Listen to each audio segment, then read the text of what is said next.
From the station working for you, this is WRTV News at 5:30, streaming now.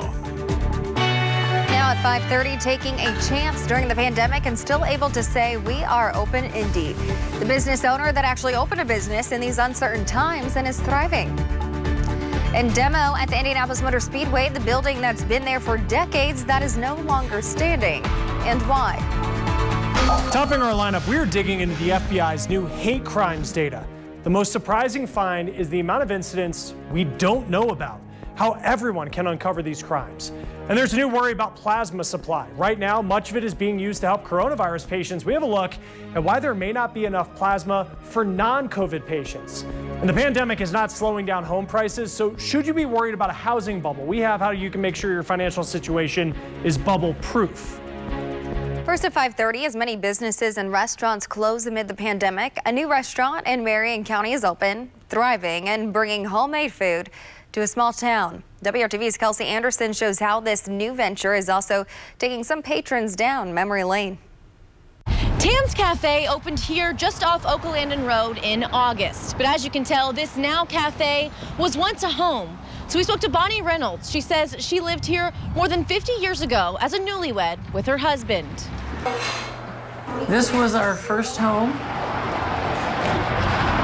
This was probably summer of '65. Bonnie Reynolds tells me her and her husband moved into this home in 1963 after getting married in the church across the street. When I first walked in here to have lunch with my daughter on her birthday, I looked around and it just brought back all kinds of memories. So I asked the lady, I said, can I just walk around and look in every room? And then I explained to her that I had lived here 57 years ago. We're in what was once Reynolds' spare bedroom, now a place for diners to enjoy homemade breakfast and lunch. That I wanted to do something smaller and quaint, and just a place where people felt like they were going to their aunt's to have lunch. Keeping the original layout of the home, including the kitchen. We built our menu around that, knowing that it was going to be a very small space. So our menu is small, but it's bursting with lots of flavors. Tammy Cunningham says hearing from customers like Bonnie reminds her why she chose to open her cafe in a small town. We just love to see them come in and visit and tell us their story. How are you, sir? We're here to serve the community. We offer, a good customer service and great food. And we just want you to feel at home when you're here. As for Reynolds, she says she's excited to bring her old friends back to visit the house she calls the old Grand Central Station of Oaklandon Road. Just lots of good memories, lots of good memories. It's always fun to reminisce. Cunningham says amid this pandemic, business has been good, but they are prepared if there is another shutdown. She says they now are offering online orders for pickup, hoping that people will utilize it. Working for you, Kelsey Anderson, WRTV. And let me start by saying good night Tuesday. The sun is setting, sky is clear, and the temperatures will be cold across central Indiana, as cold as they'll be over the next week. We'll see overnight lows mild again by the time we get to the weekend. Clouds are key if you want to hold in any warmth that occurs during the daylight hours. Of course, today we never warmed up. We're 37 in New Powell, Greenfield, and Hancock County 37. Still in the 30s, all areas surrounding Indianapolis. Where's the warmer air? It sits west of the Mississippi. Look at the temperature range. Just St. Louis is at 48, but then you get into western portions of Missouri, upper 50s to around 60 at this hour. That warmer air will be drawn in to the Hoosier State. Not tonight, though. By the time we get together at 11 o'clock tonight, temperature below freezing. We'll be in the middle 20s to upper 20s mid to late morning tomorrow. Then we'll start to turn things around. Again, lots of sunshine for the middle of the week. Temperature 44 at noon. You'll notice the wind, again gusty, out of the south, gusting to 25 miles per hour. That will send our temperatures into the upper 40s. North of Indy, I think Indy south should be about 51 or 52 degrees. We launch again from there for Thursday. More on that coming up. We start the newsfeed with the number of children diagnosed with COVID-19 in the U.S. New numbers from the American Academy of Pediatrics show more than 1 million have tested positive since the pandemic started. Last week, nearly 112,000 kids were diagnosed alone. Well, the first mask mandate for the state of Iowa going into effect today. The governor is reversing course after a major surge in cases in the state in recent weeks.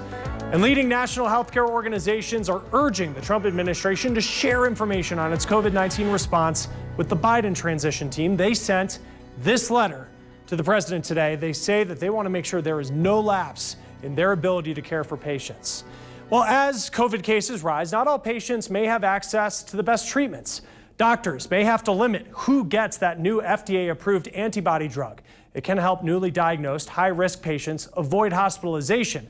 Facilities are trying to figure out who they should give it to since there just is not enough to go around.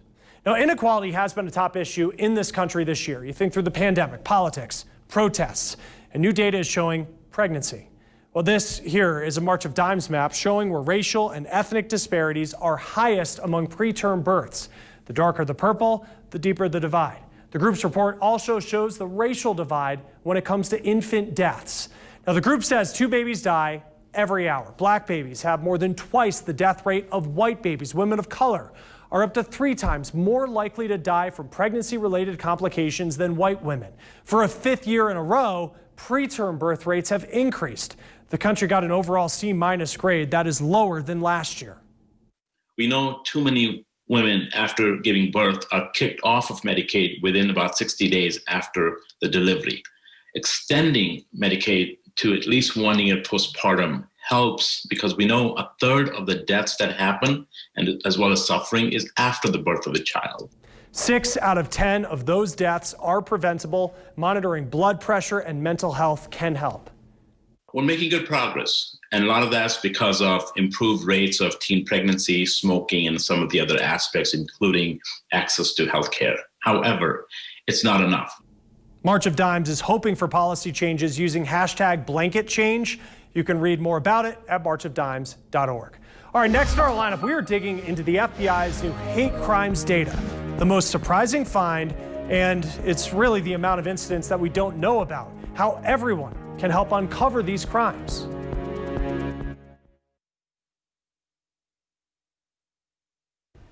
Tickets are now on sale to the Colts Titans games Sunday, November 29th at Lucas Oil Stadium. Tickets will be sold in pods to maintain social distancing between unrelated groups. Up to 12,500 fans will be allowed at this game. Normal capacity for a Colts home game is 63,000. I want you to take a look at your screen right now. High school student, 15-year-old Javier Amir Rodriguez, new parents Jordan and Andre Achondo, and Raul and Maria Flores, a couple who had been married for 60 years. They are some of the victims of that mass shooting at the El Paso Walmart last year. They were targeted for their skin color.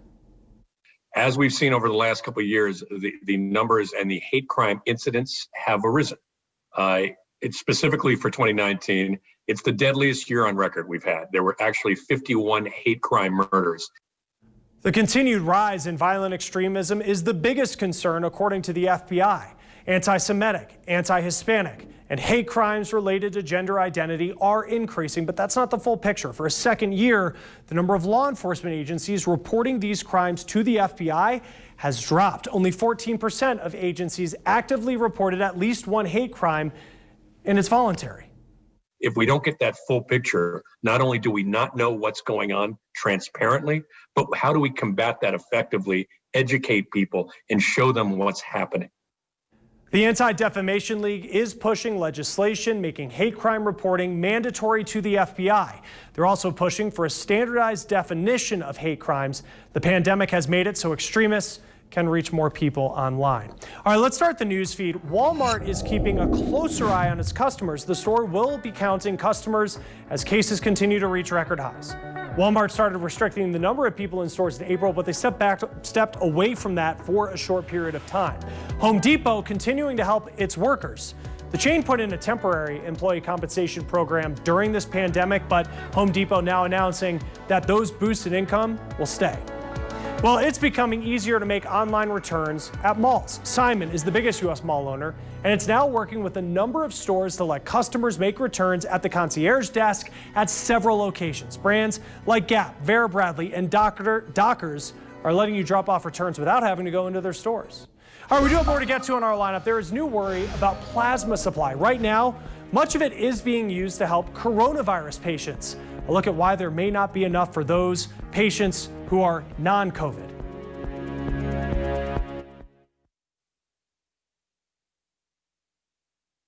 Hundreds of companies that got pandemic assistance from the government have failed. Wall Street Journal found about 300 companies have filed for bankruptcy. Each got as much as $500 million from the Paycheck Protection Program. It's important to note that the Journal only analyzed big borrowers for this, so the total number of companies that failed after getting those PPP loans, it's likely much higher than that. Meanwhile, millions of small businesses are looking for every possible penny to help them stay afloat. Alicia Nieves found a little-known CARES Act rule could net these companies tens of thousands of dollars in just a few weeks and help keep more people employed. When Congress passed the CARES Act in March, it allotted billions of dollars in forgivable loans to small businesses. But what some may not know is that at the same time, a temporary tax rule was also passed. If you had a loss in 2018 or 2019, or 2020, in any of those years, a net operating loss, you could carry it back up to 5 tax years to generate refunds. Chris Caterino is a CPA with the firm Drucker and Scacchetti in Philadelphia. He explains businesses can generate a tax refund by filing losses for this year after December 31st.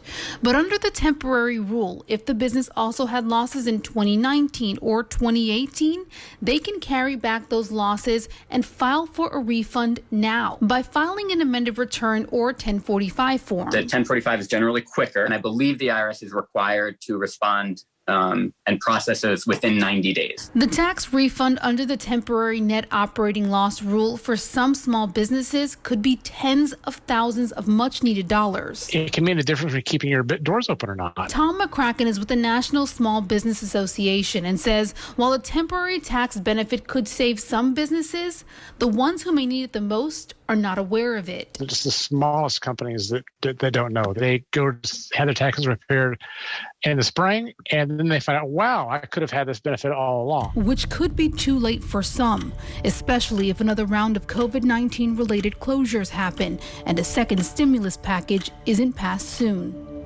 I'm Alicia Nieves reporting. If you drive by the Indianapolis Motor Speedway, you might notice something is missing. A little house that stood for decades on the property along 16th Street is no longer there. The house near the Brickyard Crossing golf course and nicknamed the Mouse House by IMS staff was demolished this week. Track historian Donald Davidson believes the house was built even before the speedway itself. In recent years, it was used by Mary Holman George, the daughter of long-term track owner Tony Holman, as a place to stay and entertain during IMS events. She passed away in 2018, and the sale of the track to Roger Penske was announced about a year later. IMS said with very limited current and future uses for the building, along with the need for significant repair, it was decided to take it down. The area will be used for parking in the immediate future, and it will be considered as a future location for the addition of fan-friendly amenities. Kevin. It'll catch your eye. I drive by there every day on my way downtown when I'm in the studio. Of course, I'm in my home studio now out in Hendricks County. Love the orange glow to the city as you look over turn 2 at the Indianapolis Motor Speedway. Skies are clear, and that's the sun reflecting off of the buildings as the sun sets. 40 degrees. Feels like 33 with that northwest wind at 12 miles per hour. Humidity is low. When the air is dry, that allows temperatures to fall off quickly and significantly. We'll be down into the 20s tomorrow morning and then recover from there. Afternoon temperature tomorrow at about 51 degrees. The difference to south wind 15 to 25 miles per hour. That will start the process of warming things up. Can't accomplish everything in a day, but we'll make our move. Temperatures from the upper 40s north of Indy, 51 in Petersburg. Temperature Richmond tomorrow 48. A little cooler east and northeast of Indy. A little warmer as you go to the south and southwest, which makes sense because you've got to draw the air in from south of the Ohio River and then from Illinois, and that will drift north and east, and we'll see these overnight lows gradually warm as well. Another significant story will be the wind on Thursday. Stronger winds, warmer temperatures. Thursday gusts will be well over 30 miles per hour and at times 40 miles per hour through the day. That will help our temperature climb into the low 60s with sunshine around. We're dry through the end of the work week. Our chance for rain will arrive as we get to the weekend. Just a slight chance Saturday, better chance on Sunday. There are the high temperatures across all of central Indiana during the day Thursday with the strong wind and the sunshine. Eventually, temperatures will cool off again. We'll show you when that happens within the 7-day forecast. And I'll just mention, indications are beyond the 7-day that the warmer temperatures, at least above average temperatures, will return. Coronavirus continues to show up in the NFL. A Giants player testing positive on Monday after Sunday's win against the Eagles. Story topping our newsfeed. The team is now working remotely. Good news for them. The Giants are on a bye week. Well, no fans will be in the stands to watch the Washington football team on Sunday. That is due to the recent surge in cases that we are seeing in coronavirus nationwide. Maryland did set a new high in new positive tests over the weekend. That's where Washington plays, and they will be playing the Bengals on Sunday. Updated guidelines related to the virus and nursing women. CDC says breast milk is not a likely source of infection for babies. The agency was not sure about that before, but is now saying that COVID positive or suspected positive nursing moms should isolate with their babies, wear a mask, wash their hands frequently, then babies can still have breast milk.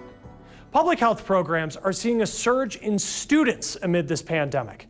New numbers show there was a 20% increase in applications for master's programs this academic year. That is among more than 100 schools that use a single form students can send to multiple institutions. Some programs are seeing even bigger jumps, like the one at Brown University, where applications rose 75%.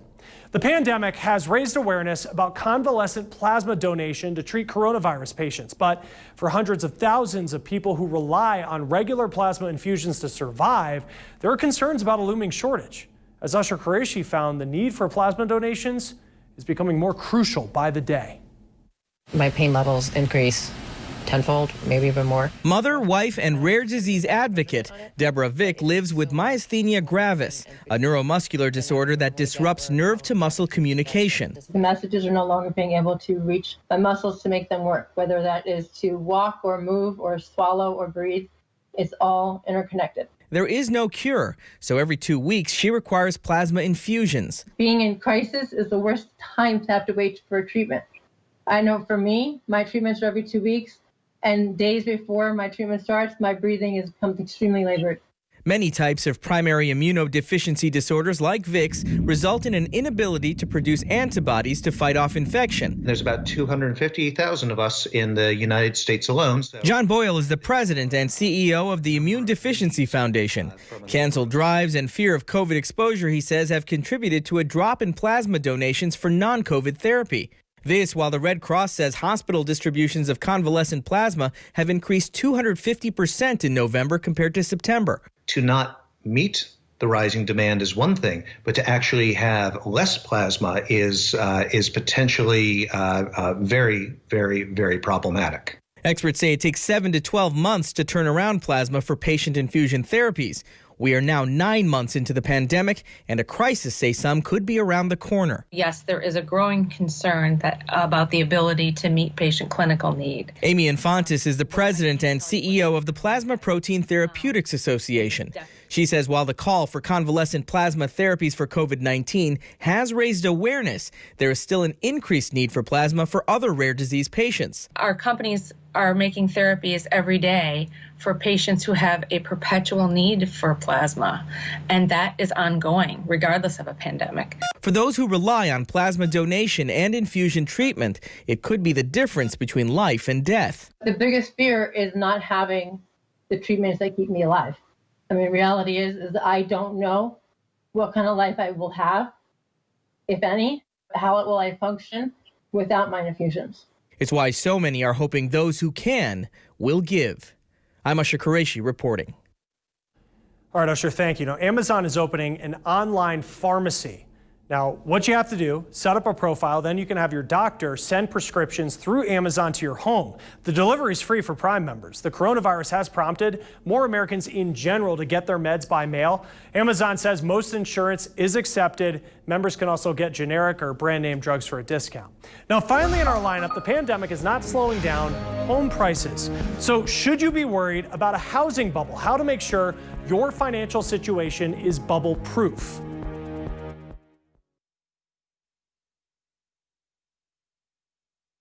Home prices continue to rise across the country. The median single-family home price increased more than $313,000 in July to September. That's up 12% from a year ago, according to the National Association of Realtors. The chief economist at Realtor.com says you see higher prices when you do have this limit on the amount of homes for sale, but you have such a large number of buyers.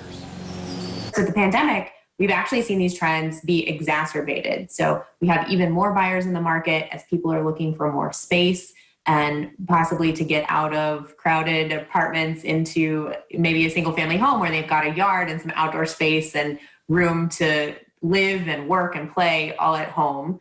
She says prices are up because there isn't enough construction. 12 years ago, there was more construction than needed, and the loan market didn't have the regulation we have now. But she says that we're seeing home prices rise now in a way that could eventually impact affordability. Home prices are rising, but this pace of increase may not be sustainable, especially if mortgage rates steady or start to rise. The important thing to think about is, regardless of the macroeconomic context, you want to look at your personal financial situation. Experts say the best way to become bubble proof is to think past the down payment. Make sure you look at whether your financial situation can handle monthly mortgage payments long term, even if you were to lose your job. Now, people of all ages are playing video games during the pandemic, but one is different than the rest. When you pay money in this one for food and water for your character, real money goes to a nonprofit to provide the same for people in need. Tomorrow, we will meet the creator of this game and how his story has driven him to create it. Well, sunshine and clear skies overnight. The one constant in our forecast the next few days. A variable will be the climbing temperature. The wind will get stronger, too. We'll save more about the weekend. That's coming up. That's all for the news at 5:30.